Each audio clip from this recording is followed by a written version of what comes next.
घाला एक्सटेंशना पळया प्रमोद सावंत दिता का म्हणून। आज यूथ आमचो बेकार पडला, हांगा युथाक जॉब ना आणि तू हे मर्जीतले ऑफिसर आसा जे तुमकां चिरी मिरी दिता, हांगा एक्सटेंशनाचेर एक्सटेंशन दिता। सनी देओलाचे एक डायलॉग आशिल्लो, तारीख पे तारीख, तारीख पे तारीख, तशें गोवा गव्हर्मेंटान चलयला एक्सटेंशन पे एक्सटेंशन, एक्सटेंशन पे एक्सटेंशन।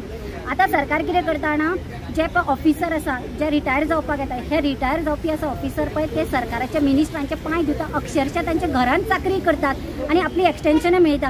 हांव कितें म्हणटा प्रमोद सावंत सरकाराक, तुका जर एक्सटेंशन दिवपाचेंच आसा न्ही, कित्याक ऑफिसरांक एक पिऊन आसा, LDC आसा, अकाउंटंट आसा, गव्हर्मेंट सर्वंट सगळे तितलेच प्रामाणीकपणान काम करता, तांकां एक्सटेंशन दी न्ही।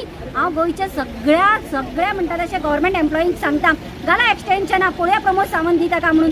हे ऑफिसर जे पळय हांची पोटां भरतात हांकांच एक्सटेंशन दिता।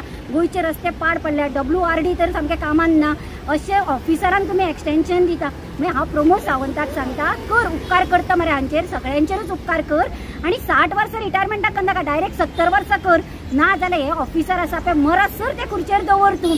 आज यूथ आमचो बेकार पडला, हांगा युथाक जॉब ना आणि तू हे मर्जीतले ऑफिसर आसा जे तुमकां चिरी मिरी दिता, हांगा एक्सटेंशनाचेर एक्सटेंशन दिता। आता तुवें पळयलां सगळे जाण तुमचे पांय धुतात आनी एक्सटेंशनां घेता, एक तरी एक्सटेंशनां बंद कर ना जाल्यार गव्हर्मेंट सर्वंटांक सगळ्यांक सांगा एक्सटेंशन घाला, आपूण पास करतलो म्हणून सांग।